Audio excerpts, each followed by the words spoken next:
சுவாமி விவேகானந்தர் இவர் வந்து great philosopher. இப்போ வரைக்கும் இருக்கக்கூடிய இளைஞர்களுக்கு ரொம்ப ஒரு முக்கியமான ஒரு மோட்டிவேஷனா இருக்கிறாரு. அண்ட் இவரோட தாட்ஸ் எல்லாம் அப்படிதான் இருக்கு நமக்கு இப்போ வரைக்கும் படிக்கும்போது. அண்ட் இவர் சொன்னது என்னன்னா, செல்ஃப் டெவலப்மெண்ட் தான் எஜுகேஷனோட பர்பஸ். ஸோ எப்படி செல்ஃப் டெவலப்மெண்ட் அப்படின்னா, நமக்குள்ள இருக்கக்கூடிய அது ஜஸ்ட் ஃபேக்ட்டை படிச்சோமா போனோமான்னு இருக்கக்கூடாது. நமக்குள்ள இருக்கக்கூடிய பொட்டன்ஷியலை நம்ம உணர்ந்து நமக்குள்ள இருக்க இன்னர் விஸ்டத்தை வெளியில கொண்டு வரணும். அதுதான் education. So creative thinking, experimental learning இதுக்கெல்லாம் தான் அவர் இம்பார்ட்டன்ஸ் கொடுக்குறாரு. ஒரு எஜுகேஷன்கிறதுலேயே இவர் வேதாந்தா ஃபிலாசபியில் தான் ஃபோக்கஸ் பண்ணுறாரு.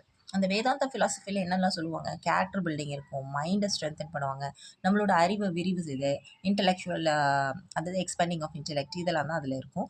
ஸோ இவரோட ஃபிலாசபியில் என்னென்னா, கல்ச்சுரல் வேல்யூஸ்க்கும் எஜுகேஷன் கரிக்குலத்தில் இம்பார்ட்டன்ஸ் கொடுக்கணும். அதாவது ஒரு இன்டகிரேட்டட் கல்ச்சுரல் வேல்யூஸ் அதில் இருக்கணும் அந்த கரிக்குலமில். அப்போ தான் அந்த எஜுகேஷன் சிஸ்டம் வந்து எல்லாரும் போய் சென்றடையும். அது மட்டும் இல்லாமல் யுனிவர்சல் எஜுகேஷன், எல்லாருக்கும் கல்வி, இவங்களுக்கு தான் இந்த குறிப்பிட்டவங்களுக்கு தான் கல்வியெல்லாம் கிடையாது, எல்லாருக்கும் கல்வி கிடைக்கணும் அப்படிங்கிறதுல இவர் குறிப்பாக இருந்தார். ஒரு டீச்சராக அவங்க வந்து மோட்டிவேட் பண்ணணும், என்கரேஜ் பண்ணணும். என்னென்னா, ஸ்டூடெண்ட்ஸ் அவங்களோட பொட்டன்ஷியலை அவங்க தெரிஞ்சுக்கிறதுக்கு இவங்க ரொம்ப யூஸ்ஃபுல்லாக இருக்கணும். டீச்சர்ஸு ஸ்டூடெண்ட்ஸோட கெப்பாசிட்டி அவங்க தெரிஞ்சுக்கிட்டு அதை அவங்க மேல் கொண்டு வரணும் அப்படிங்கிறத இவர் அட்வொகேட் பண்ணார். ஸோ இவரோட கொட்டேஷன்ஸும் நான் ஆட் பண்ணியிருக்கேன், அதையுமே நோட் டவுன் பண்ணிக்கோங்க.